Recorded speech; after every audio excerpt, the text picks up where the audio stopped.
young kid growing up in Jamaica in the mid-60s, as much as everyone thinks West Indies is all about cricket, I grew up playing football. My dad played football for Jamaica. He was a colonel in the army. He was in the Jamaican army. So there was no professional football, but he played football for Jamaica. He managed the team.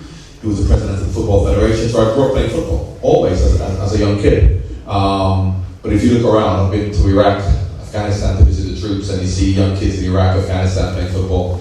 So it's no different. I grew up playing football in the streets. Obviously, when I came to England at 12, I knew, I thought I was only going to be in England for 4 or 5 years, but my dad was a diplomat. He was sent as military attaché to England. So I knew I was coming to a footballing hotbed. So I was really excited. But growing up in Jamaica, every day was all about football for me. You say your dad managed the Jamaican team. He was a bit of a disciplinarian, your dad, wasn't he? He was pretty hard in terms of, discipline was important. Didn't it frustrated him? He said in your book that a lot of the Jamaican players, he plays individuals rather than as a team. Is that right? Or? Yeah, I mean, my dad, he used to be the British West Indies Regiment because, of course, we know all about, England colonising the world. He resisted up here, he did well. Very far. He should have come from further south than York as well. But he managed to take the Jamaicans anyway. He could resist. So he was a member of the British Army at the time in the 50s before they were independent. It was the British Army. So he went to Sandhurst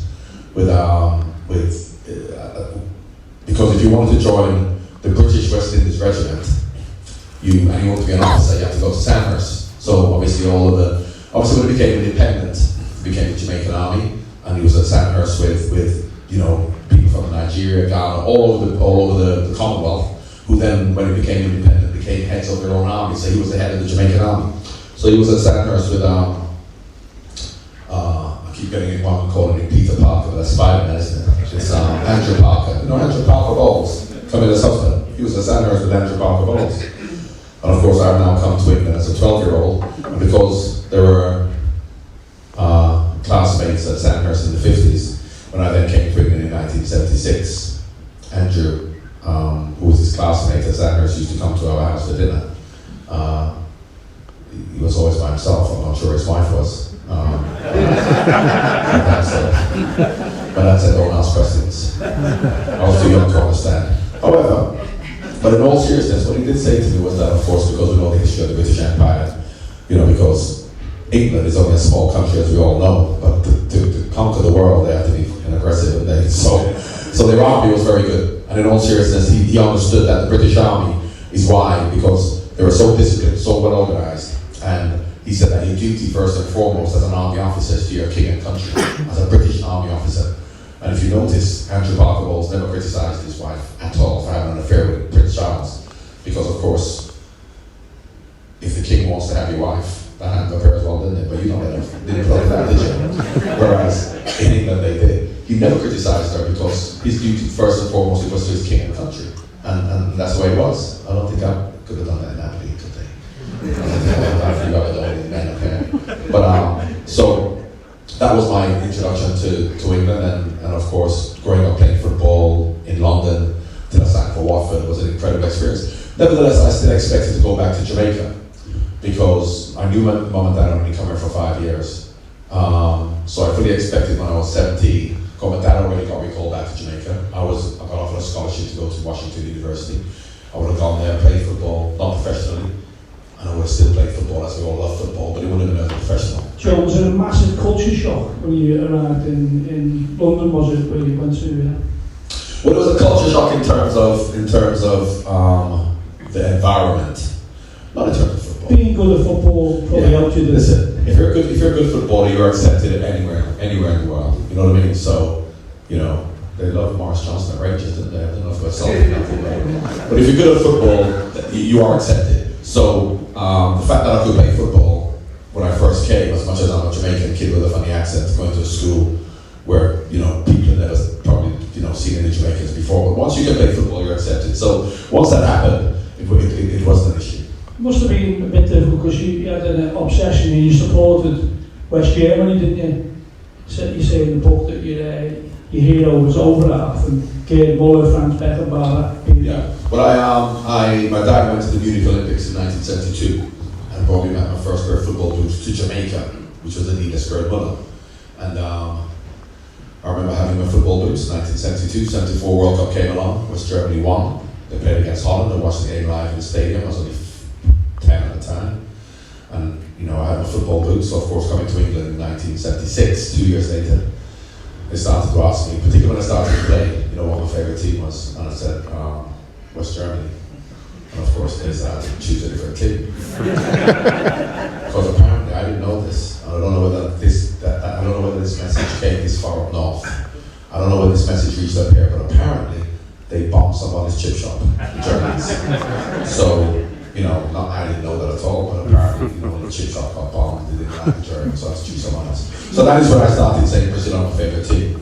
But truth be known, I then started to I can now be honest and say but no one knew Germany as a player, like very West German, brilliant team obviously, but very functional in many ways, weren't they? They were, but Wolfgang Overhaaf wasn't. Wolfgang Overhaaf was a left-footed player who was very, very skillful. If you talk about Franz Beckenbauer, that West Germany team in 74 was fantastic. There's only one team better than that Germany team. Only wide back wide. There's only one team better. 1978 Scotland, Ali's Army. That's the one. And that's my favourite song. I don't care what I say about the England song, Anfield rap. Where on the match? Where I love that song. I love it. That's my favourite song. So you played in around London. What was you were a centre half for a while, weren't you? I mean, Well, you mentioned the fact that my dad, being in the army, I was brought up in a very disciplined way. So as much as people look at me playing on the left wing for Watford, the left wing for Liverpool, and playing where I play, and saying that, you're just playing and you're enjoying yourself. But I was a very, very disciplined person of that, because I was brought up in the army, and I understood the responsibility for the team without even knowing it. Because when you're young, and your parents are saying stuff to you, and you're fighting against them, you're rebelling against them, and because we were very strict, I was always trying to sneak out. And I was never bad, but I was a little bit hyperactive, mischievous. But they would always be telling me off and getting me to do the right thing, and that sinks in subliminally.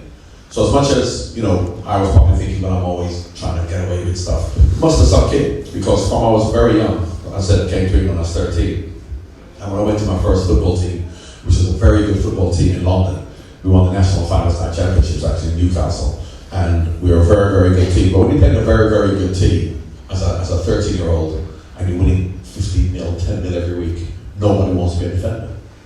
So I played as a centre-back because no one else wanted to. They all wanted to score goals, and so I was playing as a centre-back from I was 13 till I was 17 for my youth team. But I never was. Growing up in Jamaica, I played as an 11-year-old, played for the 16-year-olds. I was always an attacking player, always.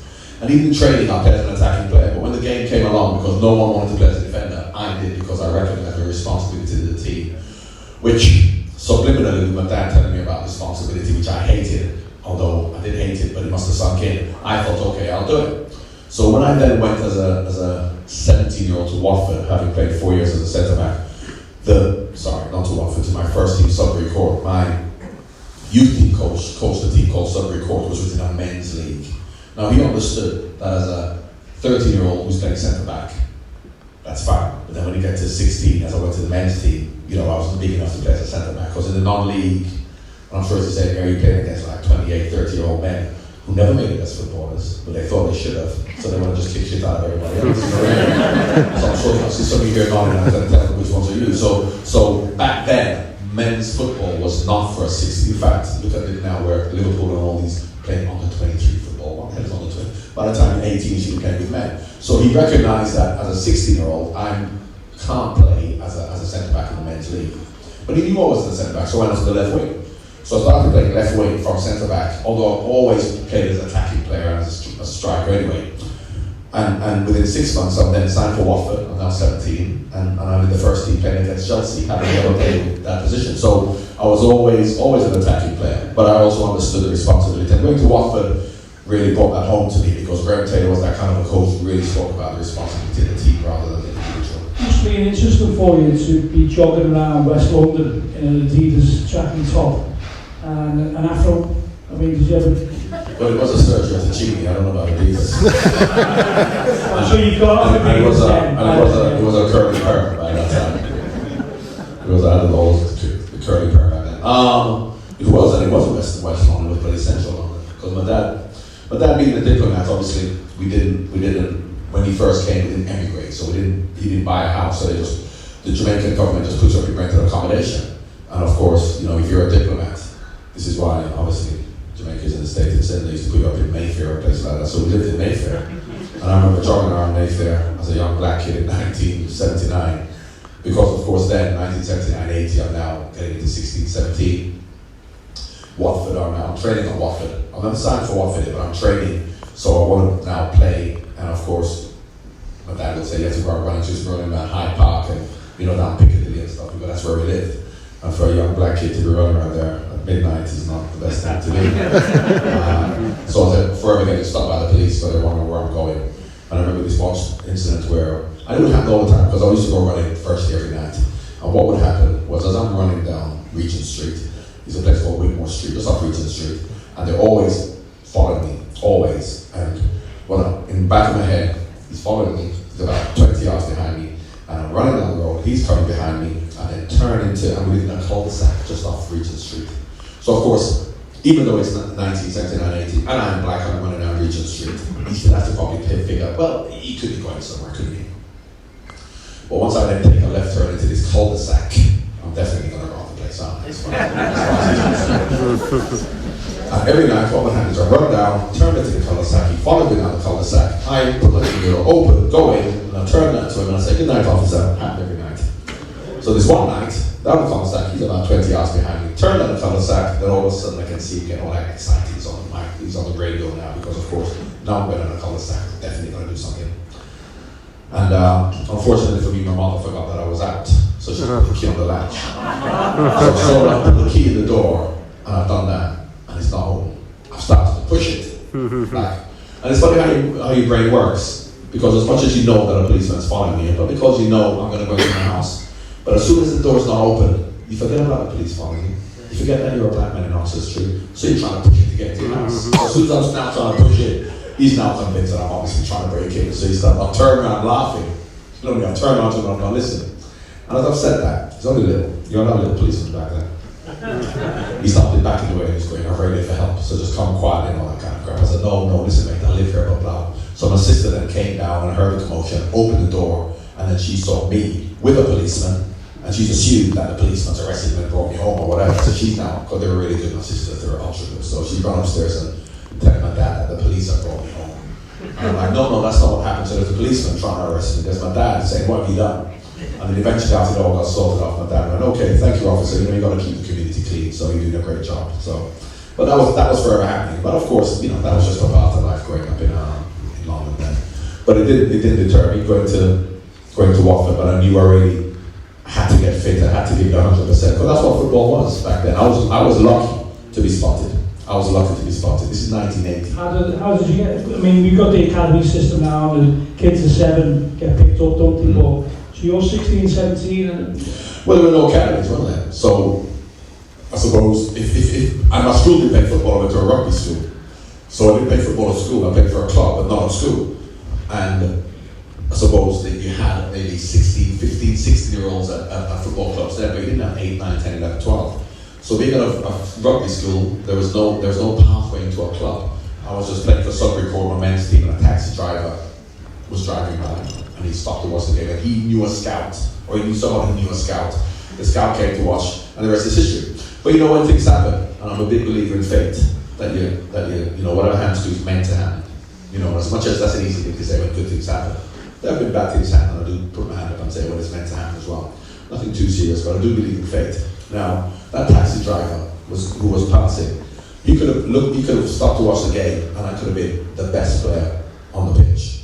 But I happened to have a bad game.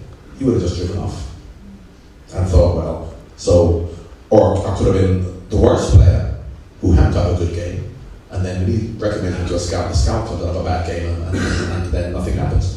But I know there's so many people, I'm now 55, and I don't look at it, don't get, you know, too excited. There's so many people my age who were lost to the game of football because we were never spotted. Don't stop nodding now, I see lots of you there. Talk about me there. Talk about you, you're not my age, mate. But so I was lucky that it worked out because he spotted me.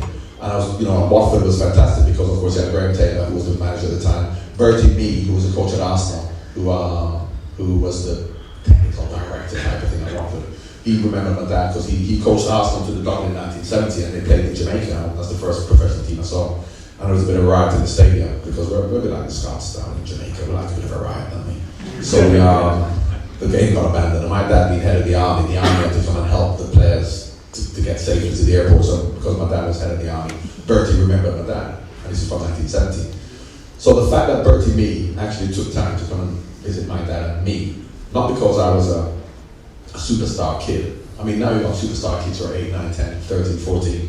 I was a 17-year-old player who they didn't know whether they would make it, but they really cared about all of their youth league players, and they knew my dad was going back to Jamaica, so they wanted to assure that I'd be well looked after. As I said, not because I was a superstar 17-year-old kid who's going to be in the team, because this is before I even went to Watford, but they really took care of all the youngsters to assure the families that they were well looked after, well thought of, well trained. And my dad, appreciated the fact that Bertie took time to come and present. You say in your book that Graham Taylor really reminded you of your dad. Was that the disciplinarian side of him, was it? Or, what was it about it that reminded you? Yeah, because, at Watford back then, I think he was a little bit like Fergie up here at Aberdeen to begin with, to be honest with you. In all seriousness, because I know the players were shit together, Fergie up there. Watford was the same. Now, at Watford we had Pat Rice, who won the double with Arsenal, we had experienced players. But Graham Taylor instilled a discipline and a togetherness and a belief in that team, because that team came from the 4th division to the top division in 5 years. Promotion. 1 year in the 2nd division, and straight promotion. And in our first year, we finished 2nd to Liverpool. In our first year. And all 75% of those players would have come up from the 4th division. I know Leicester won the league now. Someone reminded me over there. Who was it? Put your hand up. Who said John Brown said Leicester would never win the league. Yeah, well, I know. But anyway, Graham Taylor instilled that belief and that discipline and that togetherness, knowing that these players are from the 4th division. So how can we finish 2nd to Liverpool? Because of that teamwork, that team ethic. Similar to when Aberdeen won the European Conference Cup, was it? Here with Fergie. Also, not just Aberdeen would have better players because they were a big club. Watford came from the 4th division. So when Graham Taylor, as a 17-year-old, we had 2 other 19-year-olds playing in the team, but the rest of the team came from the 4th division, and that is what he espoused. That's what he built up in us: a discipline, a belief, a determination. And I suppose that when I was being brought up by my mum and dad and I was fighting against this discipline, that really stood me in good stead. So when I went into that environment, it wasn't alien to me, it wasn't foreign to me as a 17-year-old boy. So, because of course then I started playing for England 2 years later, when I was 19. And interestingly, I could have played for England, Northern Ireland, Scotland or Wales. But what normally happens, let's talk about the Republic of Ireland because it's easier for they to have anybody than the Republics. So, what normally happens is a lot of players, no names mentioned, McIntyre, Aldridge, no names, they're English, don't listen to them. Jason McIntyre told me this story. He said when he went to Ireland, he said they came to him and they gave him 3 McIntyres to choose from who were all dead. So they said, look son, we've got 3 McIntyres, they're all dead, just choose one and eat your granddad. So, that's McIntyre. I don't know how old they were. Tony Cascarino was the any Irish players, but anyway, I think the Scots were a bit choosier, weren't they? They were a little bit choosier.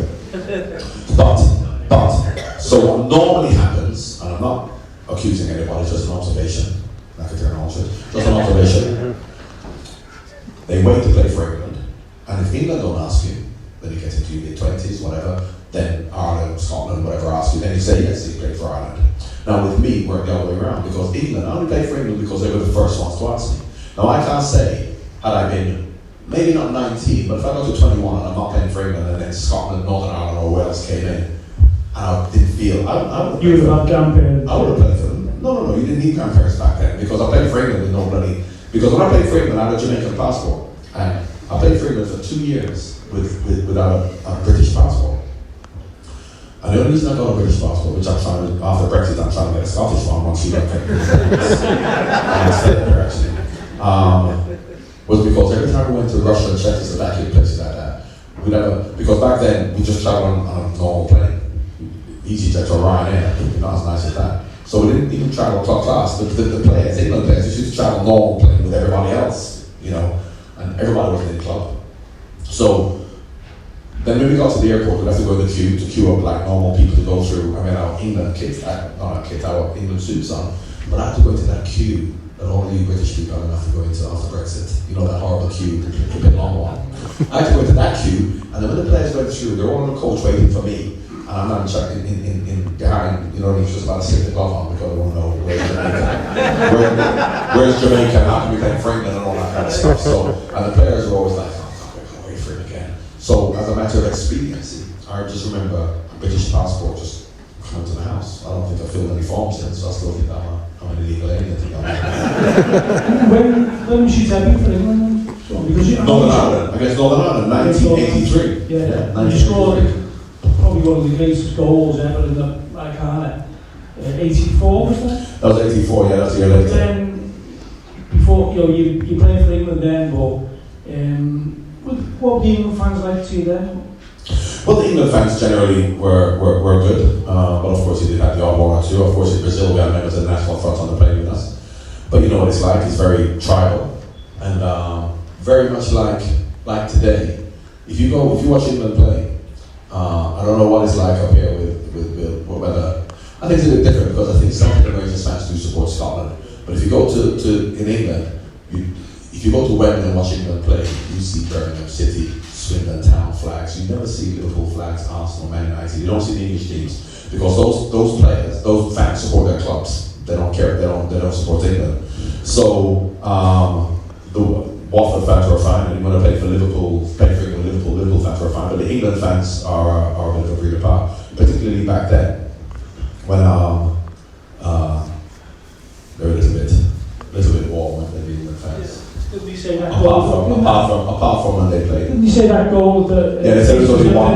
Yeah, because I was black, so it was only 1-0. But the England fans were very, very aggressive, as you know, until obviously they played well in the country. We won't mention daddies. But I was 77 at Wembley when I was there, I can tell you. There were the England fans there, weren't they? So it was, but that's what it was. So 87, you had a great time at Watford. 87, you moved to Liverpool. It was £900,000. In the modern era, John Barnes, for me, I've watched Liverpool all my life. You're better than Coutinho, as far as I'm concerned. So you'd be going for 142 million now. But not really, because I'll be open for a free transfer so I can get more money in my back pocket. It's running contract that I'm free. Well, I'm going for 140 million and I only get, then I only get 200 grand a week. Instead of going on a free at 500 grand a week, come on. Well, I remember there was a big outcry at Liverpool when I think he was the first player who got 8 or 10 grand a week, wasn't it? It's laughable looking at it. That was the tax. I remember people around by our house. Yeah, I was the first £10,000 a week player in the country, and they said football's gone mad. How can you pay 10 grand a week? Which I thought was strange as well, because I thought that was a lot of money. Whereas now players are like 300-400 grand a week, they're only better than that. But that's the way football is. But back then, when I obviously then went to Liverpool, because I've been playing for Watford, and it was so strange because to go to a big club back then, you had to show that you had a level of consistency over a long period of time before you got to go to a big club. So I'm at Watford for 6 years, I'm playing for England for 4 years. I've played more for England as a Watford player than a Liverpool player. A lot of people think, your career started at Liverpool, and I suppose globally it did. But in terms of what I actually did, I've been playing for England for 4 years, I've had more caps played. And so what Liverpool did, they looked at the player, and they said, right, we know you've done well, you're 19, you scored that goal in Brazil. But so what? Can you do it regularly? You have to show a level of consistency over years to then say, yes, you can come to Liverpool because here, you've got to do this every week. At Watford, they'll forgive you if you have a bad game, but at Liverpool, you can't do that. And that's the way football was all over back in England. Look at Brian Robson, England captain, who was at West Brom for 6-7 years. Peter Beardsley was at Newcastle for 5 years, right now, 6 years at Oxford. So, when Liverpool then came in for me they came in for me in January 1987. And Graham Taylor said to me, you're going to go to Liverpool, but you're not going to go now. You're going to go at the end of the season. And back then, how it was done, which is the way football should be, there was no press speculation, there was no stories in the newspaper, there's no telling the press what's going to happen. Now they want every information. We signed him, when's he signing? Why is he turning it down? And that of course is disappointment for fans when the players don't get there. So Liverpool were happy, they knew I was coming. I knew I was coming, Watford knew I was coming, and that's where Graham Taylor was a great manager. Because Graham Taylor has to have the interest of Watford at heart. He's Watford's manager. But he also has a relationship with the players, and he has to do what's right for the players. So for the Watford manager to say to me, you're going to go to Liverpool and say, you know, nowadays they say, oh, please stay, we want you to stay. But he knew for me to grow, to become a better player, I had to go. So everybody was happy apart from the Liverpool fans. Because the Liverpool fans thought I'd turn Liverpool down. Because obviously Liverpool came in for me in January, and I didn't come. And while Liverpool didn't say a word, they knew I was coming, I knew I was coming, we didn't tell stories to the press back then. So there's a little bit of animosity towards me when I first went. This is before I played the game. Because of course there was talk about John Barnes turning Liverpool down. Who does he think he is? You know, we don't like any black players because Harry Kel's the only one and John Barnes wears tights, which I did. Imagine in Aberdeen flipping out, we were more than wearing tights. And I wore gloves as well. So it was like, oh, we don't want to come. And there was just two guys who would always, when I signed for Liverpool and became friendly with something with Holland, he said he used to sit in front of these two guys, these two old guys, and they were always saying, from the January when I turned Liverpool down to when I came, he was saying, oh, we don't want John Barnes because he's, you know, the black players aren't any good and no one's played for one of the top levels, they're not good enough, X, Y, Z. So then I signed for Liverpool. And I have to say, when I signed for Liverpool, at the first week in training, never mind the first match, never mind the first preseason match, the first week in training, it was as if we played together all our lives. When you get a new team, and it was a new team with 4 new players, you've got to give them time to settle in. And sometimes, what is it, 2 months, 6 months, 1 season. But with us, Peter Bertie, it was as if, and John Walters, we've been playing together all our lives because we were experienced players who understood. So Liverpool didn't coach him, they said just go out and play. And he needed that experience to be able to do that. So as much as before I even played one game, there was a bit of animosity towards me, I knew that it would be fine because in training, from the first day, we were playing fantastic football. We lost them away. We won the second game, I think it was Contra, I can't remember, away. Because the first 3 games were away from home because there was a hole in the cup in 1987. And the first home game comes now, and remember those 2 guys in the front who used to give a stick? My mate said to me, we were playing against Oxford and I got a free kick after about 20 minutes. And I came up and I scored the free kick. And he said the first one looked at the other one after I scored the free kick and they went, he's not as black as I thought. Now what it could have meant was the colour on the skin rather than obviously that. So once again, if you play well in football, it doesn't really matter what you are. As you were saying, that 87, 88 team, it was like intuition, wasn't it? Yourself, Beardsley, John Aldridge. It's so strange because football is, you know, it's a very stupid saying. Many different ways to skin a cat. It skins cats, it's a stupid saying. But anyway, we know what it means. And in many respects, football is the same. There are different ways of playing football. You look at Pep Guardiola, you look at Jurgen Klopp, you look at Liverpool back then and Wimbledon, and there's no right or wrong way. There's just, you know, the way that works for you. Now at Liverpool didn't coach you. So from Bill Shankly's time, what they did is they got experienced players, and what he did is you learn from what he saw. So if you come to Liverpool either as a youngster or as a new player, they have such experienced players who've been there for a while, and you saw what they did. And then you fell into the Liverpool way, what the Liverpool way had to be. Unfortunately, very similar to here. As much as different with Aberdeen, with Fergie, the Liverpool way, as the way was back then in the 80s, is really just about to get pissed every night, to be honest with you. And that was the future of British football, I'm sure in Scotland. I mean, Fergie fought against that at Manchester United with Brian Ross and people like that, and it was always back in Aberdeen. But that was the culture back then. So if you go to Liverpool or a club like that as a youngster and you fall into those bad habits, then it can destroy you. That's why I was so pleased that I was at Watford for 6 years. So by the time I went to Liverpool as a 23-year-old international, I knew when to go out and, you know, get involved and knew when to train. Because what Liverpool did, they treated you as men. They said, right, you're a man, you're an experienced player, and when you play the game to win on a Saturday, you don't win it then, you win that game in your preparation Monday to Friday. Versus young kids around. You live in that. You don't need to take it at school. You don't pass the exam the day you take it. You pass it in preparation Monday to Friday. And that's the most important thing. So at Liverpool, Monday to Friday preparation was the most important thing. Particularly when you're out at 6 in the morning pissed. And then we said, in mind, when we come to training at 10 o'clock the next morning, there are no excuses, you perform. And that was the Liverpool thing, they allowed you to do that. So Fergie was different, because at Man United, when you look at the youngsters and they say you can win anything with youngsters, Man United could, because Fergie influenced those youngsters, coached them, influenced their lives on and off the field in terms of discipline, which is what Graham Taylor did with me. At Liverpool, you couldn't do that, because at Liverpool, they allow you to do whatever you want. But that's why they needed all experienced players with 1 or 2 youngsters.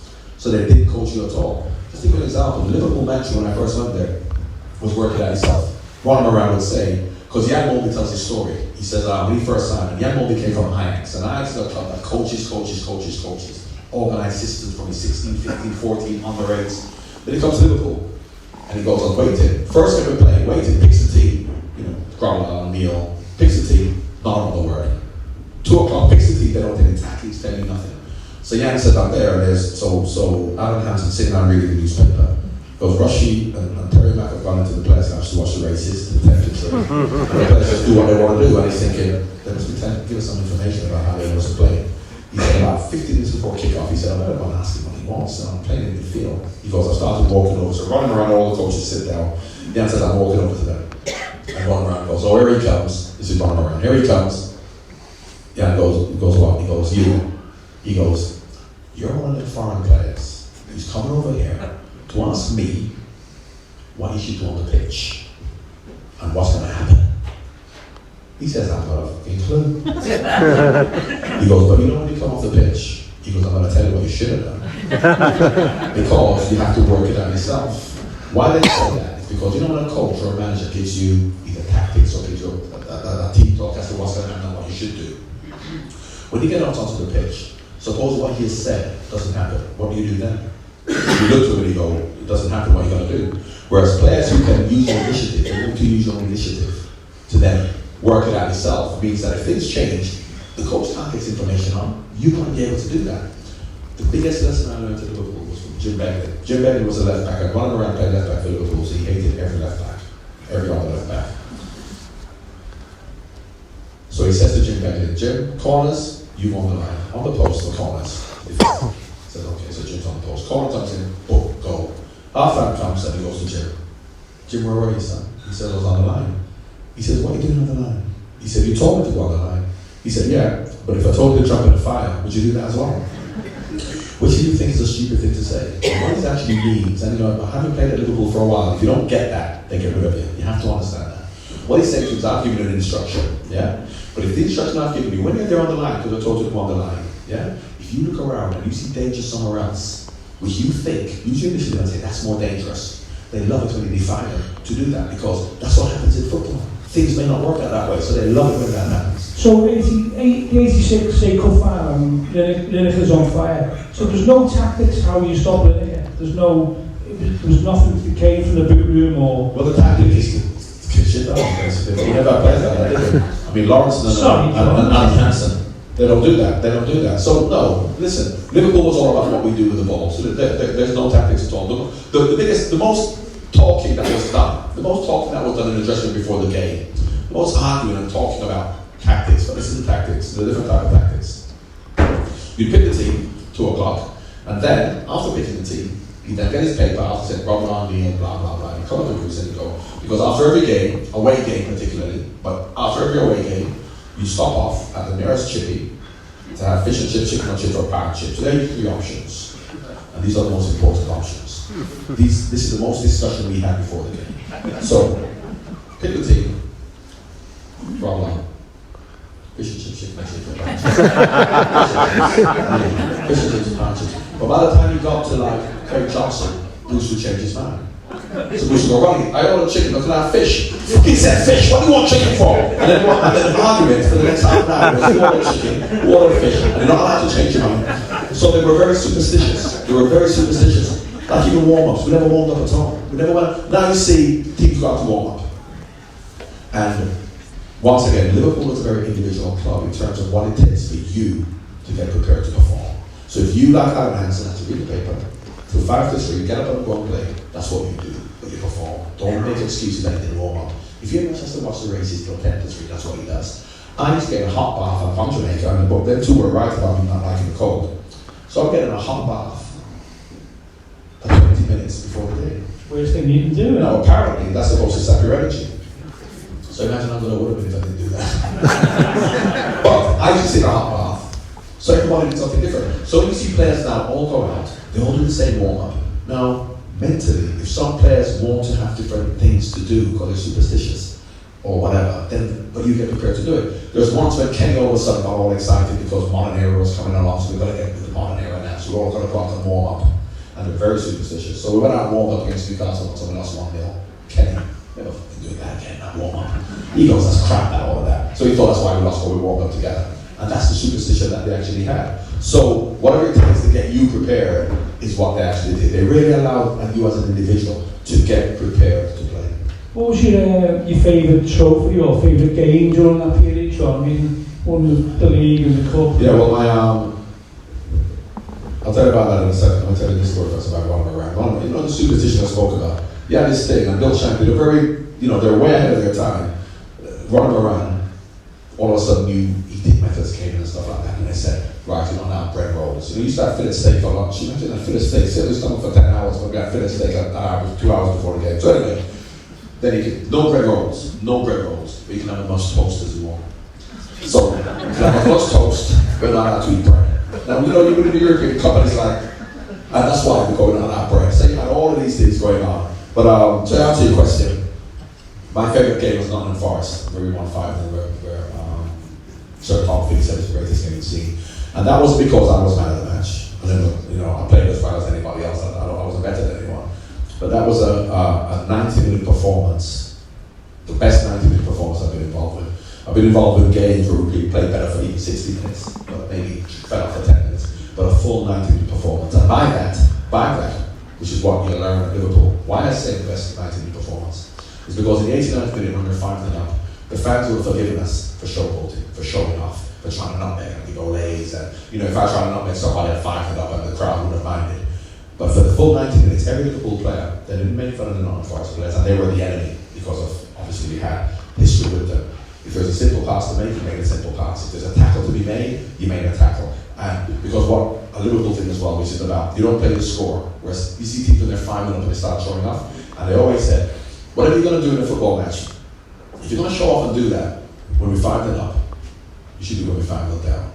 Because it's about the repetition of getting the muscle memory, the repetition of playing football properly, so you play like it's 0-0. That's what you do for the full 90 minutes. And that game for 90 minutes is exactly what we did. And in terms of awards are meaningless. No individual award I've won.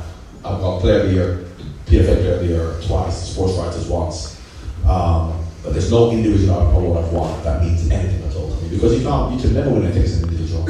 You win as a team, you lose as a team. So individual awards are fine for your ego.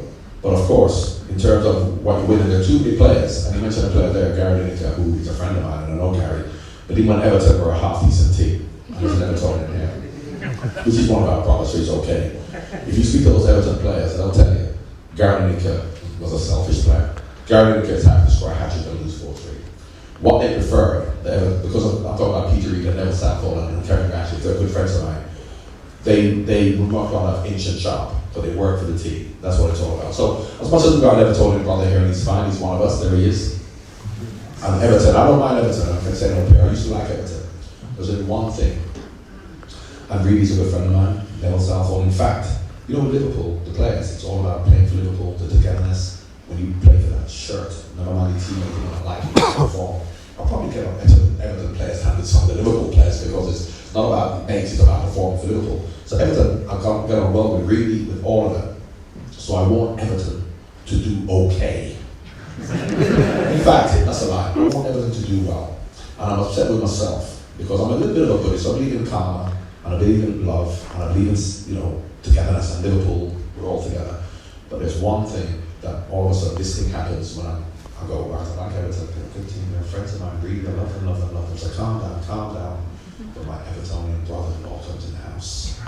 Oh no. And when he comes in the house, and he's not a nice one like you, he's one of them. Not only is my Evertonian brother-in-law who comes in with every rumour about Jurgen Klopp and Steven Gerrard in terms of them having an affair with a goat and whatever's happening. And he knows 100% fact. If you want to know what's going on with Donald Trump, with Brexit, he knows. You know why? Because not only the Blue Nose Evertonian, he works in the post office. So, hundreds of in the post office, they come in every day and go, guess what? So he comes in every day and goes, guess what about Jurgen Klopp? And when he comes in and goes, comes and opens his mouth, and I just want Everton to disappear. Then after that, I slap myself and I say, no, we like Everton. But you are a nice one. My problem is a proper bit of Thanks, Sean. We're going to take a short break now. It's like you for this. I'm just getting the clocks coordinated. So, John, so brilliant period during Dalglish's reign. 1991, there's a derby match going on. It's 4-4. No one's got any indication that he's going to resign the day after the match. Did any of the players have any inkling of that? Well, the only thing I can say is that maybe the ones who were close to him, like maybe Alan Hansen, they lived in Southport. The naughty ones, like me and Bruce Corbett on the University of the World, were kept away from Kenny. So we weren't aware of anything else going on. So he played with Alan, grew up with Alan. Well, the funny thing about it, we played Everton on the Wednesday, and we were playing Luton on the Saturday. Now, Luton had a plastic pitch. So what used to happen is, you used to have to go to Luton on the Friday to train on the pitch, on the plastic pitch, and play it on the Saturday. But I still had a house down in Watford, which was 10 miles from Luton. So after we played Everton on the Wednesday, we were going to be off Thursday. Then Friday, we were going to go down to Luton to train on the pitch, play Luton Saturday. So I said to Kenny after the game on Wednesday, because we have Thursday off, so I'm not going to miss training. I said, can I just go home down to Watford now and then just meet you at Luton, because Watford's only half an hour from Luton. Meet you at Luton on the Friday to train, then we play Saturday. He said, fine, no problem. Kenny just said, as he always was, yeah, just see you at Luton. Then I got to Luton on the Friday, about half an hour before the team coach, because I'm much closer to Liverpool, obviously. And when I got there, all the press were there. And they all came up to me and said, what do you think about the news? And I said, what news is that? They said, Kenny's resigned. And I said, first, I thought that anything could actually happen. And when the lads got down there at around 10 o'clock, I asked him what had happened, and he said he just came in. They were supposed to leave, they were training in the afternoon about 1. They were going to leave at around 9 o'clock, and they said he came in at 8:45 and had a meeting for 5 minutes, and just went, I've been under a lot of pressure, I've had enough, and I'm resigning. So it was a shock to the majority of the players. As I said, maybe Alan Hansen and maybe, I don't know, any of the older players who may have known, but that was the first. So Kenny never showed it, never showed any pressure at all. Always protected the players. Off the Hillsbury, he went through a lot, and he went to a lot of the funerals, and he said himself that really affected him, but no one had anything that was going to happen, which is a real, I'm not saying it's a real Liverpool thing to do, because they don't let the outside influences affect them. So as much as it was affecting him inwardly, outwardly no one, as I said, maybe Alan Hansen may have known, but the majority of players didn't know. Yeah. So then, shortly after we had Graham Souness, now I'm not sure if is Graham Souness popular in these parts, or I didn't think so, but Graham Souness, obviously, he'd been reasonably successful at Rangers, but very successful. He actually had taken Jeff Twentyman, it's in the Boo Boys book, he'd taken Jeff Twentyman in '86 to work with Rangers as his chief scout, whereas Liverpool thought Twentyman should retire. He's 55, I think, but he lasted another 5-6 years and scouted a lot of great players for Souness arrives in Liverpool, and it was more of a revolution. I think he started to change things. He started to change. Liverpool used to go to Anfield since the Shankly days, get on the coach at Anfield and go to Melwood. He changed that, everyone had to report to Melwood. And he also introduced an Italian diet, is that right, John? Oh, no, pasta's popular. Yeah, but look, you talked about fish and chips before. The thing is that Liverpool were steeped in tradition, and of course, Liverpool needed to change because football was changing. The old idea of going out and getting pissed every night and stuff, that was all. Arsene Wenger came and messed it up for everyone, didn't he? Arsene Wenger for the old Tony Adams and a new crew for. But once Arsene Wenger came and everything started to change, which Fergie tried to change something from the mid-80s, everything had to change then. So Graham came and he playing in Italy, so he wanted to change a lot of stuff which needed to be done, but he really should have done it slower. And not only that, the thing about it is that, as I said, Liverpool were steeped in tradition. From I felt like I played under Bill Shankly, because what Bill Shankly did in training, the methods he used, the fact that we got on the coach at the training, we didn't have a sharp training ground, came from Bill Shankly in the 60s, but this is now 1992, so things were moving forward. But what he should have done is change it slowly, and he should have brought us with him. He should have said, listen, things are going to change, but it's what I have to do. But unfortunately, I think what Graham did was he got rid of a lot of the senior players. And I said earlier, Liverpool's strength was the senior players who ran the dressing room. When Kenny and Graham were in the team, at times, at half-time, if it wasn't going well, the ball pace, we would just say, you two get on with it. And the senior players ran the dressing room. They took the team talks, they were really getting everybody going. And then when Graham came, he got rid of a lot of the senior players. So the Mamals, the Whelans, the Mulbeys, Peter Bears, a lot of them left, and a lot of these young players came in. And I said that could play 6, 7 youngsters because he influenced them from they were 17, 18, because that was Fergie's philosophy. I mean, if Ryan Giggs was 20 was having a party at his house, Ryan Giggs says himself, midnight, Fergie would turn up, kick all the girls out and send them to bed. Still a 21-year-old boy in his own house.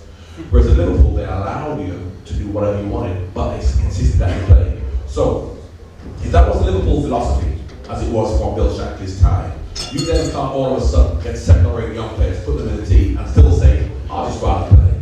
This is where you need to influence and need to coach them. But that was never a Liverpool way. So I think that had Graham just introduced, and to be honest with you, a lot of the emergence of the Redknaps and the Fowles, the Mallons, Mangateers, all of them, they had Graham soon as the second because he put a lot of them in the team at the same time. But I think that is where, the personnel, then all of a sudden the players that were coming to Liverpool were Liverpool type players.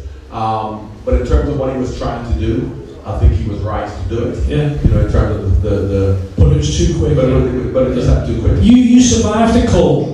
You survived the cold, didn't you? But only 2 of us. Me and Russia were the only 2. Yeah. But did he ever confide in you and say, yeah? Graham? No, because of course the thing about it is that he was a different person, wasn't he? And I suppose then when things were changing and where I suppose the senior players, when he played, he was obviously the confidant of Page, the other players like the senior players were, but he had a different attitude as a manager. As a manager, he brought a lot of the young players in. Because if you look at what he did at Rangers, he also had problems with a lot of the people who played at Rangers. The Terry Butchers and the Gary Stevens when they came up and they won the league. But obviously at Rangers, when they're spending all that money, which is probably what got them into a lot of problems that they're in now, you could always then fall out with players, get rid of them and bring all the players in and still win the league. Yeah. Because, Rangers were obviously, spending more money than Celtic and stuff like that. Whereas, at Liverpool, in England, you could do that because, of course, there's Arsenal, Man United, Chelsea, other teams who could compete. So you couldn't really ostracize your players or your senior players and just expect to continue just the fact that you're going to buy other players. So it was a bit of a shame because he had the right idea, but I think he just tried to implement it too soon. Yeah. Well, Roy Evans, who came after Souness, he always says, think about Souness, they called him Charlie, didn't he? Champagne Charlie, that was his nickname. He said he was trying too hard almost to get Liverpool back to where they were, but I think when you look at the recruitments, I think the recruitment had gone, they had gone during the late 80s, early 90s. We were buying the likes of Jimmy Carter from Millwall and players like that, and surely you saw, the recruitment had dried up a bit. Well, football had changed. Football had changed. Of course, once upon a time, as mentioned earlier, that when I went to Liverpool, me, Peter Beardsley, Ray Howland, 3 of us, and that was a huge influx of new players. Because Liverpool always just got one. Teams generally, you didn't buy 7, 8, 9 players, you bought 1 or 2 players, and then they came to an experienced team with people who were steeped in the Liverpool tradition, and they learned from that, and then they became senior players who wanted to come through. Football changed, so all of a sudden you buy 6, 7, 8 players in one season, which was new to English football. You didn't have that change of players, and with that could come inconsistency. Because with that, you're getting 7 or 8 players who are going to come to be your main players, who didn't really understand the Liverpool way, weren't going to learn the Liverpool way, weren't allowed to learn the Liverpool way. So you're bringing new ideas into the mix, which caused problems for us. But as I said, I think it needed doing, but he just went around about it and trying to do it too quickly. But it was all with the right intention. And if you look at what's going on now in football, and I suppose he was visionary 15 years later. No, he wasn't visionary in that respect because, of course, when Bill Shankly created his Liverpool identity, as Graham Taylor created the Watford identity, as Alex Ferguson created the Man United identity, a manager coming to a club has to be given complete carte blanche to do what he wants. Now, Liverpool had this philosophy of promoting from within, from Shankly to Payton to Fagan to Dalglish, and they then thought with Souness and Roy Evans that those days had gone in terms of holding on to an identity which was getting quite old. And really, the new manager coming in has to be given that opportunity to then say, if I'm managing a big club, it has to be about me. Which is what Jurgen Klopp has done now. Which is what they should have given to David Moyes at Man United, then Van Gaal, then Mourinho, holding on to this Fergie legacy, because Manchester United have always accused Liverpool of living in the past. Now, in the last 4 or 5 years, all of the Manchester United managers have been told, this is what you have to do because this is the way Fergie did it. If you're going to get a Jose Mourinho, or even Van Gaal, or successful managers, you have to say to them, forget about what's going on in the past. If you believe that, and they won the Champions League, they're great managers, the players have to see, modern players have to see that the manager is the one in charge. When you make a decision, you have to follow it. If you keep being told, whether it's Van Gaal or Mourinho or big managers, that what they're doing is wrong because Fergie wouldn't have done it, you then undermine those managers, and those players don't have to be accountable. Liverpool went through that with the managers from Houllier to regardless of whether the right managers or not, to Roy Hodgson, to Brendan Rodgers, all those managers, about this whole Liverpool way. Jurgen Klopp is the first manager where we have said to Jurgen, you're in charge. So no matter what you want to do, you do, and we back you. And the fans are behind that. And why that has to happen is because once upon a time, players were responsible for performances, but they're not now. Managers are responsible for performances.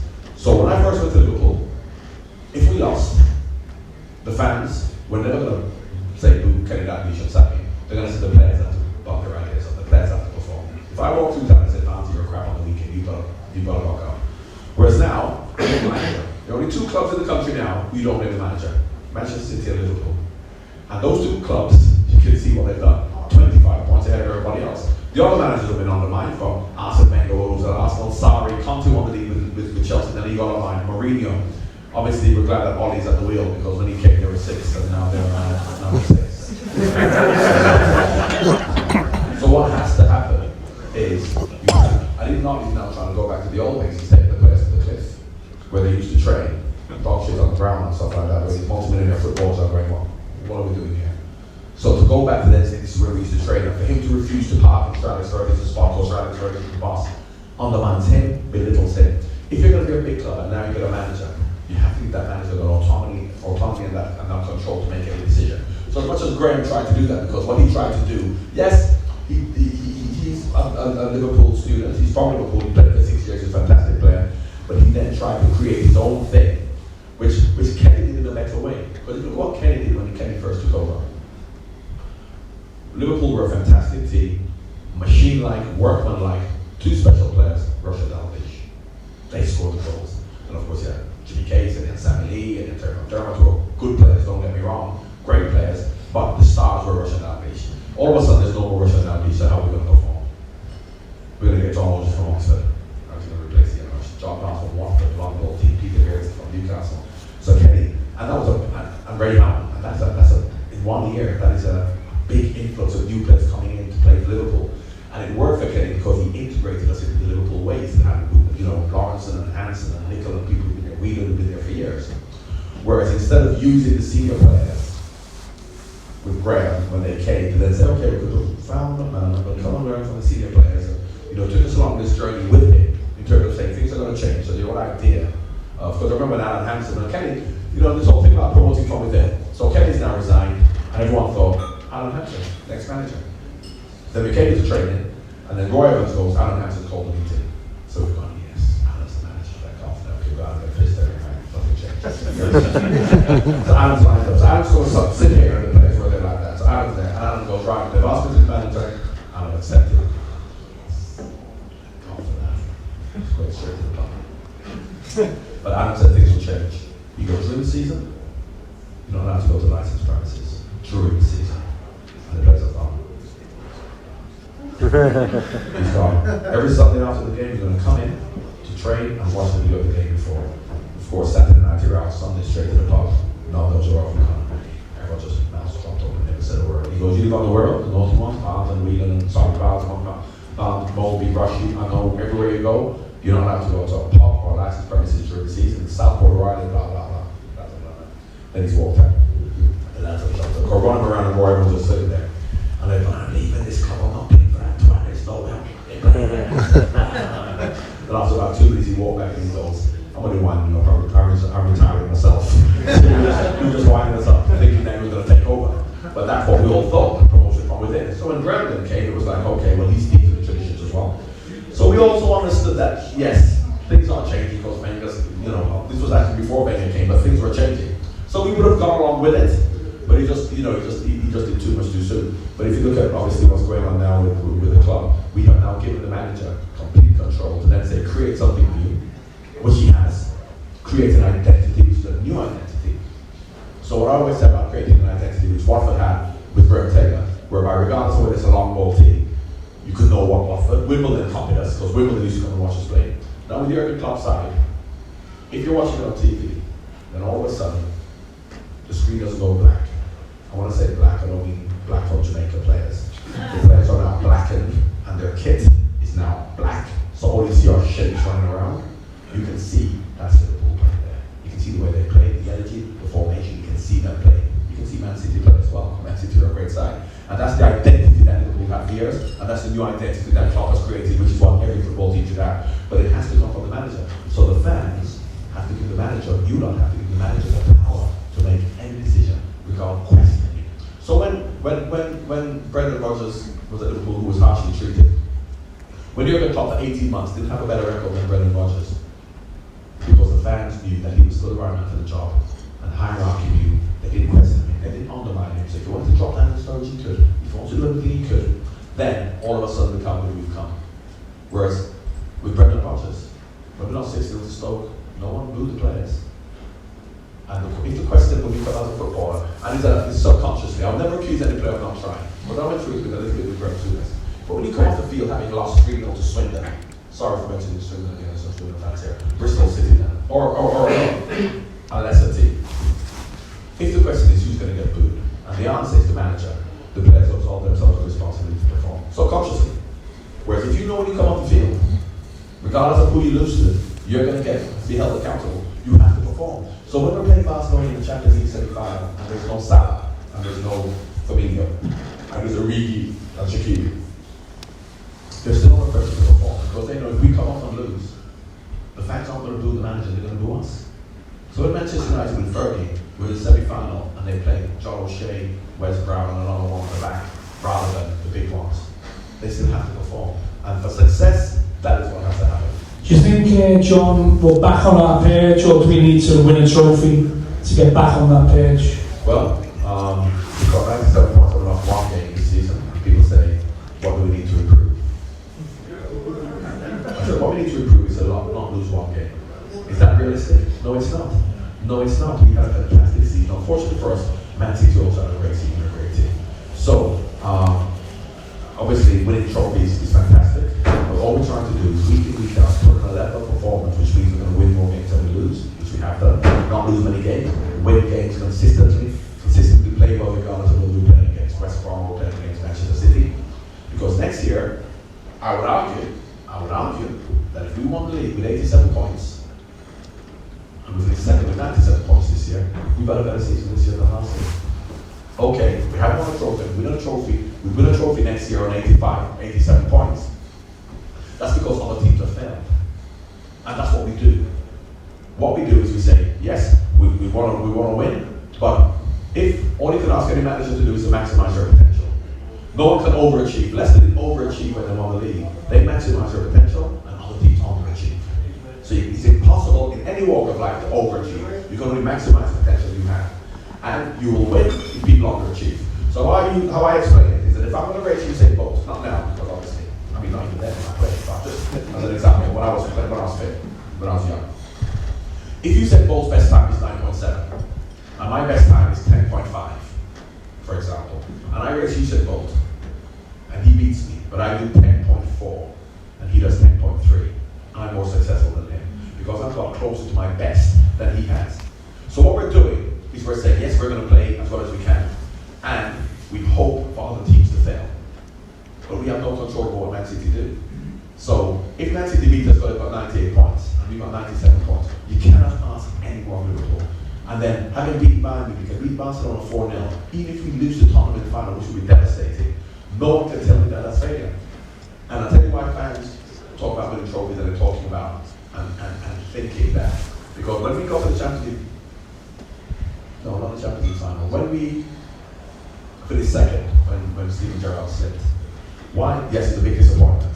But what fans felt is that this is our last chance, because I never thought the next year we would be up there again. I thought this is our opportunity to play well, but we're never going to continue that, and we didn't. Whereas if you look at what we've done in the last 2 years, I'm fully confident that we will be there or thereabouts next year, once again, right at the top. Not to say we're going to win it, but we're going to get right to the last 2 or 3 weeks with a chance of winning it. Because as football fans, you know what gives us happiness? What gives us happiness as football fans? Is the week-to-week enjoyment of winning football matches. which you get from in the league. The league shows you the best team, not the Champions League, not the FA Cup, but you play 6 matches in the Champions League, and you can be lucky. So, suppose we're to win the Champions League and finish 5th, like we did in 2005, and the fans are happy. Don't think about it at the end when we fought the Champions League. Think about the way you're feeling throughout the season. We lose it, we draw it, we win it, we're not playing well. Champions League come around, yes we won. We lose it, we draw it, we lose it, we draw it, we win it. Champions League. So we won the Champions League and finished 30 points off the top. How do you feel every single week? Well, it wasn't a Champions League week when we weren't playing well. So the Champions League gives you that feeling of, yes, we won at the end, but the feeling that we have of winning every week, every single week for the whole season, right at the top. Then in the last week, we beat Wolves, but we finish 2nd, and in the last week, we lose to Tottenham. Yes, it's devastating, but that feeling, that euphoria we have every single week of that happiness that we get is important. The fact that Klopp is building a dynasty, and a dynasty which, you rightly say, it's all about the team ethic. You can see when Barcelona come to Anfield, you can see Messi going mad when they missed the 4th goal in the Nou Camp because he knew what was coming. He told Gillian Balogun, we cannot play like that against Liverpool again. At Anfield we can't, because they came off the pitch totally exhausted, and he was banging the turf when Dembele missed that 4. Well, I don't think he thought we were going to lose 4-0, I must admit. So as much as he knew it was going to be difficult, I don't think anybody could have seen that. However, when you talk about dynasties, the problem that you have in modern football, not just with Liverpool, is that, and this is why I urge football fans to support the club, not the players, because they'll come and they'll go. From Torres, to Suarez, to Coutinho, Mo may leave. He may, not this season, but he may leave. So the whole idea of putting players above clubs, which we have done in the past, we did it with Torres, we did it with Suarez, we did it with people who are talking about, let's make them more important than their teammates. Let's say to them, and this is a modern phenomenon, not just in, not in Liverpool, at all, in football generally, of which Liverpool is a part. Fernando Torres felt that why we're winning is because he wants to be the better team, which is disrespectful to his teammates. You hear him on television saying, oh yeah, we need better players. Now if I was his teammate who was one of the so-called extra players, how could I play for him? Now Kenny Dalglish, if Ian Rush, Kenny Dalglish versus this is an example, 2 superstars of Liverpool. There's no way that A, the fans, or B, the so-called extra players will put up with this. Going on television and saying, you know, after I had to Kenny Dalglish, we lost 3-2 because, you know, the players aren't good enough, I want to replace Stanley, or that's what they say. They would not put up with it, whereas modern players do that. We separate the team to make some players more important than others, which is not, that's a recipe for disaster. So, what's going to happen? What happens now is that fans always fall in love with players, and I say to them, yes, support them while they're there. I use Barcelona as an example, but it's my second favorite team, Barcelona, because of after West Germany. After West Germany. Only because why I say they're my second favorite team, not because they're a great side and they have been a great side, but because of what they stand for. They stand for respect for the fans, the Catalan community, each other. So Lionel Messi, Cristiano Ronaldo, me, I'm great. Lionel Messi, his teammates, the teammates he was brought up with, not just the superstar teammates, but that's what football is. And that is what. So if Lionel Messi, the greatest player ever, arguably, was to come out next year and he goes, well, Barcelona are training the ambition, as Wayne said at Man United, you know, we need better players. The fans will say, Lionel, you're the greatest player ever. But leave our club, because our club's bigger than you. Don't you think you're bigger than our club? Or we're going to be teammates. But this is what we've created now, whereby we look at these players and we say how great they are, from Suarez to Coutinho. And what's happening with Jurgen Klopp now, which is fantastic, is that because you look at the way Liverpool plays, and as much as you may see Salah or whoever you like as a superstar, they cannot see themselves as superstars and more important than their teammates, because Jurgen Klopp would have it. So Jurgen Klopp, but then all of a sudden, if Salah then comes up and he gets too big for his boots, because for whatever reason, not that he will, because he's a humble guy, but you know what football's like, Klopp will say, man, you just go and get someone else in, which is the way football should be. So Liverpool now created that. Spot on, John. Absolutely brilliant. So we'd like to take questions from the floor now. So if you want to ask a question, I'm sure John will be able to. There's a man coming around with a microphone, but I mean, John will be able to talk about his time in Scotland, maybe. Ask me anything, mate. Not on a night out football guy, though. Just yeah, I mean, just mention your name. Ask you a question. You stand up, please. Hello, my name's Sean. Just a question. So Jurgen Klopp's lost his, last 5-6 finals. So if you were a player going into a final with him, how would you motivate yourself knowing that that's happened? What he's saying might be true in that little prep talk, but the end of the day, he has lost them last 5-6 finals. When you make the answer to the question, you ask me how would I motivate myself. True. Jurgen Klopp, yes, he can motivate, but I didn't play for Liverpool because Kenny Dalglish motivated me. I played for Liverpool because I was playing for Liverpool football ground and I had self-motivation. Lionel Messi doesn't care who the manager of Barcelona is. He's performing because he wants to be the best. And when you're a big player at a big club, you don't care who the manager is, and that's a big problem. Because if you look at Man United, the only thing Ole Gunnar Solskjaer did when he came to Man United was he was not Jose Mourinho. So therefore the players like that. Then all of a sudden, he was a little bit too easygoing for them, so then they didn't like that. So you know, players, I would hate to, if I was a manager, I'd hate a player. I don't want to throw it at Celtic. I hate a player who wants to play for me because he likes me. Because under different circumstances, you say, I'm not going to play because I don't like you. You play for the club, you play for the fans, you play for yourself. So players have to be motivated going into a final. You're going to a Champions League final. It shouldn't matter whether Jurgen Klopp's manager or not. You have to be motivated. What you have to ask yourself is that Jurgen Klopp has got teams to the final who shouldn't get to the final. We should beat Barcelona 4-0 without Salah and Firmino to get to the final. But we did. When he was at Dortmund, they shouldn't have been in the final. So he maximised their potential to then play against Bayern Munich, who are a better team. So that's why Bayern Munich beat them. That's why Bayern Munich beat them for the league. Should we have beaten Real Madrid? If you look at it player for player, not club for club, but player for player, where you were, the players we had, we should beat them. So yes, under different circumstances we can, but all you can ask you to do is to maximise the potential. Now, yes, we can be talking about Tottenham or a good side. So going into that final, the players shouldn't be thinking about Jurgen Klopp. They should be thinking about, and what Jurgen Klopp does, Jurgen Klopp doesn't put pressure on the team to win the Champions League or to win the league. He puts pressure on the players to win this game of football. Can you win this game of football, regardless of whether it's a final? And I mentioned it again, and my friend from Swindon, a friend will tell me that I keep mentioning Swindon. Jurgen Klopp puts pressure on the players to put in a performance. If you play in Swindon, you play Barcelona. He wants the same performance. And in that program, so therefore, it doesn't matter if it's a final, or whether it's a third round, or whether it's a semi-final. It happens to be that he's not on a final. But what he'll say to the players is, this is a game whereby we put in a performance and then we see where we are. So, from a motivational point of view, that is not an issue whatsoever. The players are fully motivated. But unfortunately, so are Manchester City, and so could Tottenham be. But keep our fingers crossed. Next question.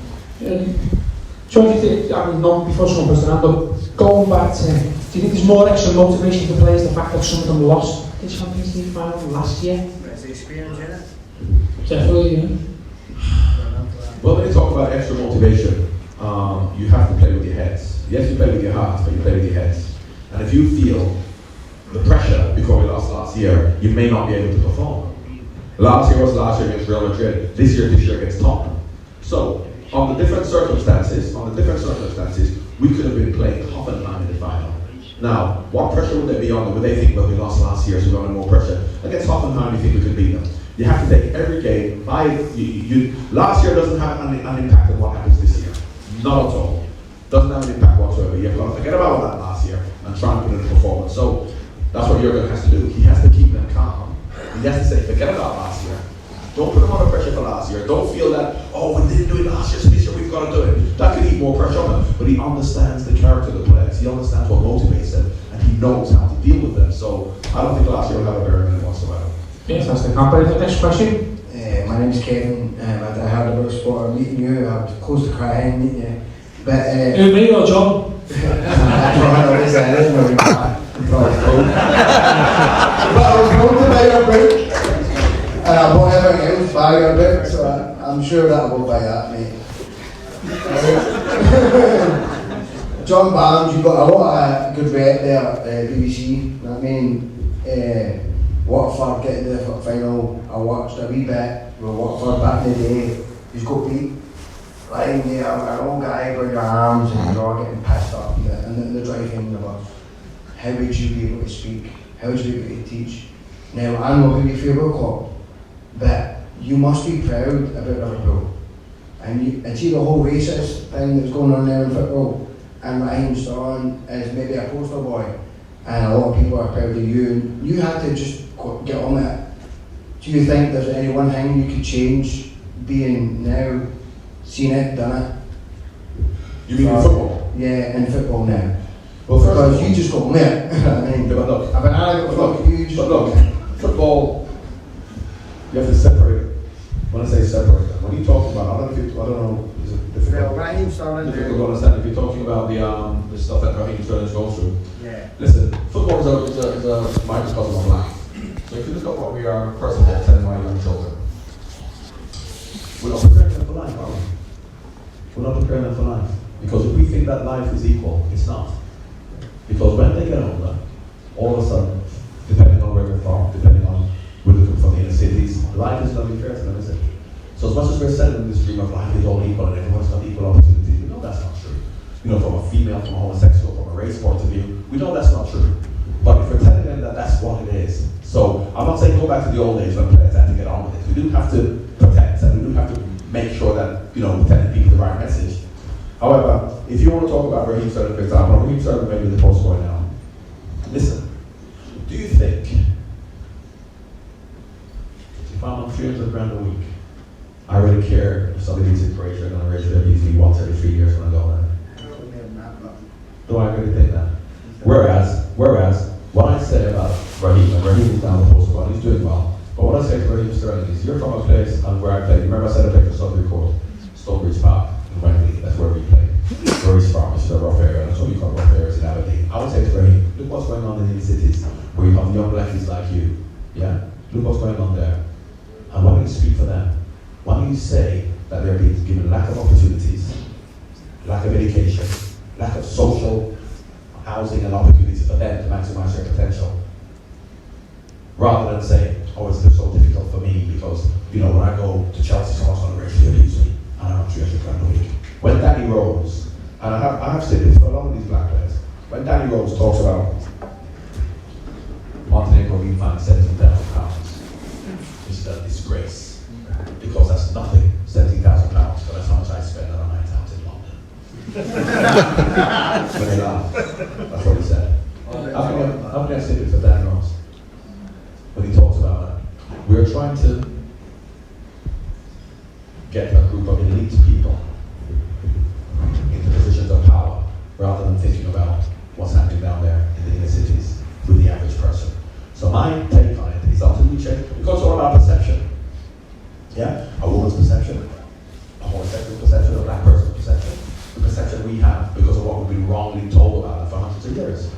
So I'm actually writing a book of it and it starts off, and it's quite joking at times. So it says, Frenchmen aren't sexy, Italians have no style, but once you have this perception, that then people start to believe it. Yeah? Now that's fine, we've got to be quite positive. But then, what's the perception of Scousers? Scottish people, Northerners, what perception do we have of them and where does that come from? So that's what we have to change when we're talking about changing perceptions. So it's a very, very complex and nuanced situation rather than just talking about this with bad people. Now, I would never walk off the pitch. I'm going to get this quickly over so we can get into some questions about football. They're now having this directive to talk about banning and fining and walking off the pitch. Yeah? Two things about that. So, first of all, 3 examples. A team in Warrington walked off the pitch, so the manager walked off the pitch, got them to walk off the pitch because they said that the linesman said something wrong with one of the black players. Another team, Ryland, walked off the pitch because they said that the fans were racially abusing the goalkeeper. There's 2 matches. They were both losing 3-0 at the time. I would say, if you're winning 3-0 and walk off the pitch, then come and talk to me, and I'll have some sympathy for you. You're going to open a can of worms when you arbitrarily say to players, if you feel you're being abused, you do something about walking off the pitch. So you should never do that. So, I don't say we have to go back to the old days where we don't keep our mouths shut, but I'm talking about it until we change the perception of people generally. But you know what? We all have to admit it. I didn't think about the elites. We all have to admit that we are biased, and we are. It's not just Liam Neeson and Harvey Weinstein and you know the 2 Chelsea fans and John Terry, because we are all biased. We have enough here with something outrageous. But we have to admit it. We have to admit it. And until we admit it, then we can't move forward. Until we admit it, we can't move forward. Because we all say it's not us, it's somebody else. We point the finger at somebody else. But until we all, and we have, I mean, because we're, so if I'm going to go to war, yeah, I'm going to war. Would I rather go to war? And because I'm comfortable in saying this, because I accept it, because of what I've been wrongly told about different groups of people. If I'm going to war, would I rather go to war with a woman or a man fighting beside me?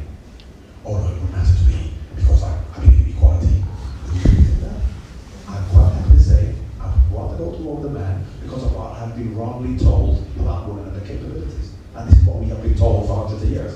So all of a sudden are we trying to pretend that we don't all feel the same way? Now, until we can own it and say, I am wrong in terms of the way I feel, but this is the way I feel, so let's talk about it. And let's get to the bottom of it, and let's try and change my perception, rather than say, I believe in equality, we're all equal, it's just the ones who get caught. Well, if women ruled the world, we wouldn't be go to war, I don't think. Well, regardless of what's happening, but we have maybe we would, maybe we wouldn't. But the point I'm making is we cannot just say it's only the 2% of people who either racially discriminate or are homophobic or sexist, and don't blame ourselves, because this is what life has wrongly shown us. The Specials wrote a brilliant song many years ago called "I'm Just a Stereotype," and it's a brilliant song. I don't know if you've heard it, John, but it's exactly what you're saying. More about Marley, to be honest with you. Any more questions? If it wasn't for women, the fucking lads would buy more memorabilia. But anyway, quick, John, a quick, just explain a quick, I'll get around to you, but give us your quick five-a-side team who you've played with two substitutes. I'll move around here. So five-a-side team who you've played with, doesn't have to be Liverpool. Bruce Robert and goal, Bruce can play out. Bruce is a good footballer. You could Bruce ball and keep us coming out and passing. Bruce used to do that too often. So I'd have Bruce. I would have Adam Hansen, because he's the best player I've played with, a fantastic defender. I'd have Ian Rush. I'd have Jan Muldy and Ronnie Wheeler. Is that the five? I'll be on the bench. I'd have Brian Robson. No way. You're playing, mate. I'm the manager. Is this someone who wants to ask a question for the league? Sorry, just a Celtic question. I was just wondering if you thought maybe they didn't give you long enough. Well, I'm glad you mentioned that, actually. Because, interestingly, this is my first game for Celtic was up here at Aberdeen. My first game up at Aberdeen, we won 5 in the first game. And after we beat Aberdeen 5-0, I remember the press giving me a hard time. From the first 12 games out of here, 11, 12, 13. First 13 games, we won 11, drew 1, and lost 2. First 14 games. And in the first 14 games, I was getting so much stick. And I remember my wife at the time, I was going to move up here, and I said to her, I'm not going to last there. Because if I'm getting all these, and I mentioned the fact about giving the manager the autonomy to make a decision and to do whatever he wants. And I said, if this is what's happening, as soon as we go through a dodgy patch, I'm finished. There's no way I'll last. So, if you look at, and if you Google it, because interestingly, a friend just sent it to me when he was coming in that period, look at the Celtic record. Now, before you could Google the Celtic managers with percentages, before Martin O'Neill came, and of course, Neil Lennon when he was here, when Rangers obviously went down, they have better with percentages than me. When I got sacked, there was Jock Stein, then me, 65%. Wim Jansen, who won the league the year earlier, had a worse win record than I. Who signed Henrik. So in terms of the reality, the Inverness County Institute game was won, where all of a sudden, that happened, and the headline was great. They're very clever. However, what I felt was that okay, we can get over this season, and what killed me, because I thought Rangers would win the league. They had a better team, they were more consistent, they had a stronger squad, but I thought we could push them, then we can build. Then when Henrik Larsson broke his leg against Lyon, and then Paul Lambert, I don't even remember, but his jaw broke against Rangers the week after, and we lost those 2 players, I thought, there's no way that we can compete with Rangers after that. And that was in November. Then December came, January won manager of the month in January, and then by the second week in February, we lost Inverness County this one. But this is what football is. You don't get time, particularly if there is an agenda against you. And I think the worst thing that I felt here was, I understand that, with the press and a lot of people, when I came for, I shouldn't be here, first time manager, not affiliated to Celtic, what am I doing here? I'm lucky to be here. So I knew they wouldn't give me a chance. However, the worst thing they said about me was that I was arrogant and aloof. Because humility to me is, from I was a kid, from playing in Liverpool, everything I've learned from Graham Taylor is the most important thing. Forget about anything else. So when they're trying to make out that I was arrogant and I was aloof and all that kind of stuff, that hurt me more than the fact that they sacked me or whatever reason. So it was what I enjoyed was working with the players. I love working with the players. I just wanted to be out there, but the politics I didn't like. So But that is what happens in football. They don't give you time. They have expectations. You look at managers getting sacked after 6-7 games. But it's important for them, like I mentioned about Jurgen, the fact that his record was going to be better than Brendan Rodgers for 18 months. But they supported it. And once they support it, they see the players. And the players understand that. Whereas the players, no one mentioned Big Mark Luca, but never mind. We can see that this when in that game he refused to come on because Eric Black, who's a fantastic coach, Eric was really good, but they didn't like Eric. And Eric was a great coach and a great guy, but Eric was there the year before with Joseph Bengals when the players were so disrespectful and undermined Joseph Bengals. He saw that. So when Kenny came and I came, the players felt that he would then tell us about how the ones who were causing problems for Joseph Bengals. But Eric didn't say a word. He said, make your own mind about the players, but the players weren't aware of Eric. And Eric at half-time with Mark Viduka, and this is something that we always say, if you are Scottish, English, British, when players are trying, he said to Mark Viduka, because he wasn't running around, that he was cheating. Because Mark, when Henry Glasser broke his leg, Mark then came in and wanted either more money or he wanted to go for £4 million. But what I had with Mark Viduka, if you remember, he had a bit of a nervous breakdown the year before when he went back to Australia. Then when we came, he said, Mark, come back, you pay with Henry. So he came back, played with Henry, scoring goals, playing really well. Then when Henry came, he came in and he said, I want to either more money or I want to go for £4 million because the chief executive said I can go for £4 million. So he's brought the chief executive in and he said, did you say you could go? He goes, yeah, but it's not in writing. I have to say something to get it back. He said, it doesn't matter whether it's in writing or not. You told me you can go for £4 million. So in his own head, he can go for £4 million. So when Henry, you needed him when Henry broke his leg. So after that, because we said he's not going to go, he's got a contract. He then, all of a sudden, started to fool around and mess around and refused to play in the second half because he called him a cheat. And Lugo, who was fantastic, Lugo Moravcik was a great player. If I'd known Lugo Moravcik, I would have gone Albert pitch because I wanted to play number 10. But Lugo was 33. Now, when Lugo came from Lille or Bastion, he was 31, 32. No one knew about it. They gave him an average contract, a good contract, but for 3 years. Now all of a sudden, he turns to a superstar. He wants a new contract because don't forget, Rangers were paying a lot of money and Celtic weren't. Apart from Henry, who gave a big contract, the rest of the players got £4,000 or £5,000 a week when Rangers players get £20,000 a week. So they all wanted new contracts, but then they wouldn't. The club would give it to them because they all had 3-4 years left. So the players were unhappy because they were earning more money and everything. The whole politics was just ridiculous. So it ended as it did. But as I said, in football, no one's going to leave it to them. Yeah, John. Just you had your stint at Celtic there, and we all appreciate that time there. But just kind of wondered if you had future ambition to go and manage at a big club. But it doesn't have to be a big club. You know,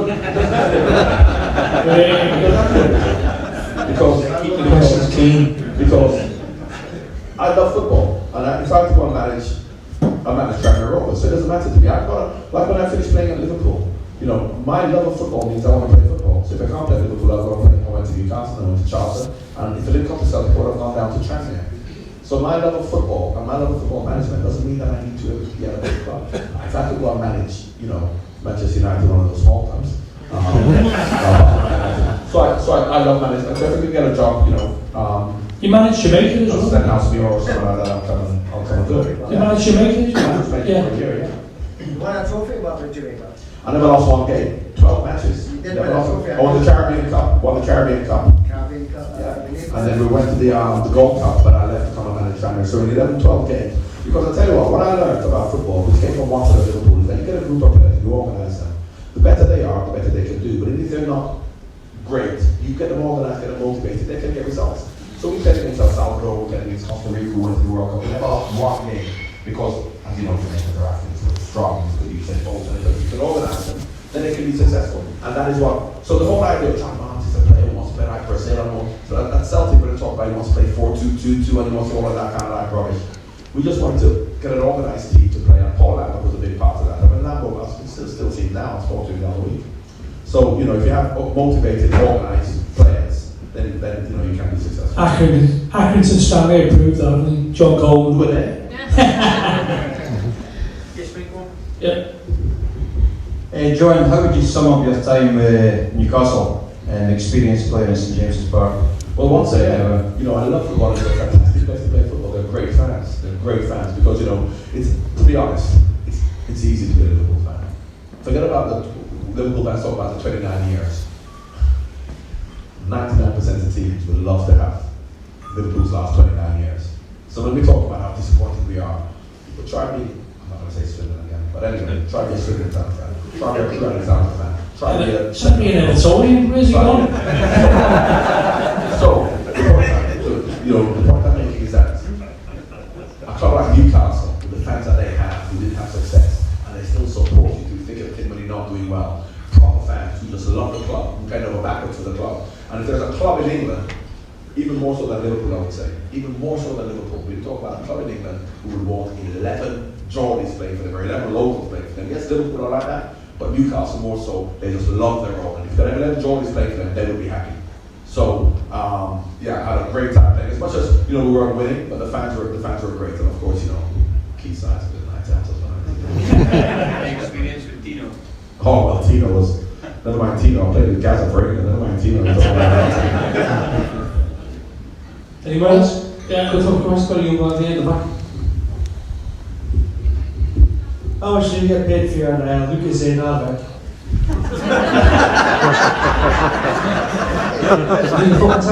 Show us a translator. I think I got about £2,000. This is from the 1980s, so there was a lot of money around then. And I get £5,000 for the England song, which was number 1, and that's £5,000 to share between 25 of us. No royalties. Get a bad lawyer. That's all I can say. Because they waived the rights, so the royalties, didn't you? And so for the one payment. Listen, if 1978, when Annie's Army came out, if I recognised that song was going to be a hit, I would have got the royalties. But when we heard that England song, which was before we heard it, because we signed the agreement before you even heard the song. We didn't know it was going to be the order, so we thought it was going to be, Gaza was there, pitch singing it. I'll tell you about the song. Let's get to some stories, some funny stories. So, England song. Manager came to us and he said, "You're playing for your club on Saturday. This is 1990, but this is like 6 months before the World Cup. They're going to do a song." So they said, instead of meeting up with England, you play for your club on Saturday, and you're playing a friendly against Germany on the Wednesday. So you meet with England on a Sunday. And the players hated meeting up with England because on a Sunday, because Sundays when you're supposed to go to the pub and get pissed off. So Bobby Robson said, "Right, they're going to meet up with England. Go to the studios to do this song." So the players thought, "Well, we're going to meet up with England. The song's going to be crap, so we're not going to go." Because in 1986 we did an album, 20-song album. 20-song album. The World Cup was in Mexico, so the single was Viva España. But of course, it spoke Spanish in Mexico, so it's all the same thing. We did 2 to Amsterdam, 20 songs, album was crap. Got to number 19 in charts. 1990 comes along, they said, "Right, we're going to do another song." Player said, "This is going to be crap, like 1986. So 6 people turned to do the song. Me, Gaza, Peter Beardsley, Des Walker, Steve McMahon, Chris Wall. The other 25 went to the pub. Now when it got to number 1, did you see them all on the video? All of them on the video. But if any of you get this record, look at the back of it and it say special thanks to these 6, only 6 of us. When we got to the studios, we then saw New Order and Keith Adams, and Lee Adams back, you know, he's an actor. So he was there, and that's when we realised it's not going to be our song, because England's song from 1978, Annie's Army. It's just the players with their arms on each other going, here we go, which is crap. When we got there, we thought, well, it's going to be a decent song, it's New Order, we heard it, it was fine, nice little catchy tune. There was no rap. The song's finished, we leave it. And Keith Adams, the drummer of the studio, said, "It's just right to rap, put a rap in it." So a rap was written. Now I would like to think, a bit like Brexit, because of democracy, because you know that 52-48, a bit like democracy, I would like to think that all 25 members of the squad in there nicely would have done the rap. However, because we're a democracy, we have to have a rap off. So everybody had to have a rap. The first goal was called Gasaway. So obviously, Keith Allen wrote it. So Gaza was like, "You have to read it," we didn't know it, and Gaza can't read. Gaza was like, "Nah." And the next one to go is, we got 3 Newcastle fans there, 2 or 3, yeah? 2 Nami. Next one to go, Peter Beardsley. Peter Beardsley. You got from all and give. You know Moro's not great, is he? He's my roommate. So I love Peter, so Peter did it. Peter was my roommate for 5 years. Love Peter. Not a bad word to say about Peter. Best roommate ever, first of all. Doesn't drink. Which means when you got in there, kiss, he's driving. Second of all, You know he's got no front teeth. Not because he got it knocked out, because he had too much chocolate as a kid. That's true. He had so much chocolate. So he would bring chocolate. Hello.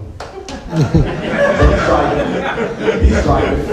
He's bringing chocolate. And third and most important, not most important now, but most important, 25 years ago, with obviously I'm now divorced from my first wife. My second wife is I'm very happy now that my first wife is probably why I'm divorced. Third and most importantly, if me and Peter Grizzly want a night out, who's going to pull?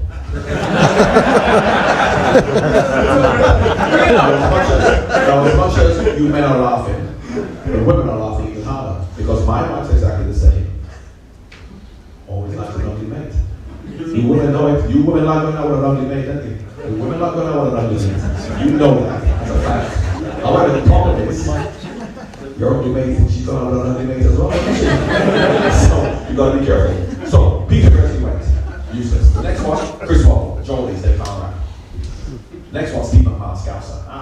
Please. Come on. So the two men Des Walker. And I can tell you this, Des Walker's not black. So now the agent came and he goes, right, you've got a choice. Now this is before the song even came out. Yeah, this is still before we go to the World Cup. You've got the song and we think, okay, could be okay. 86 was still back. So the agent came and he says, because when you play for your club you get paid. When you play for England or Scotland you don't get paid that well.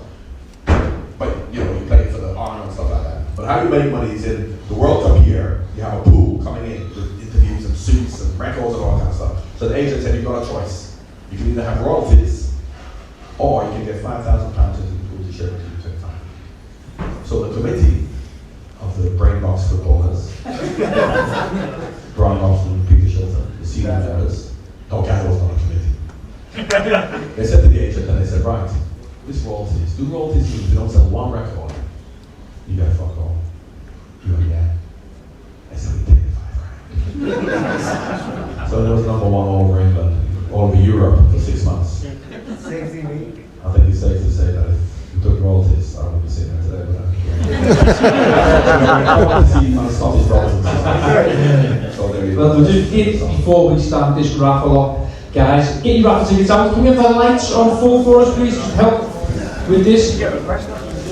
Won't be up, that's over to you, mate. Got the raffle sheet there? Yes. We've got yeah.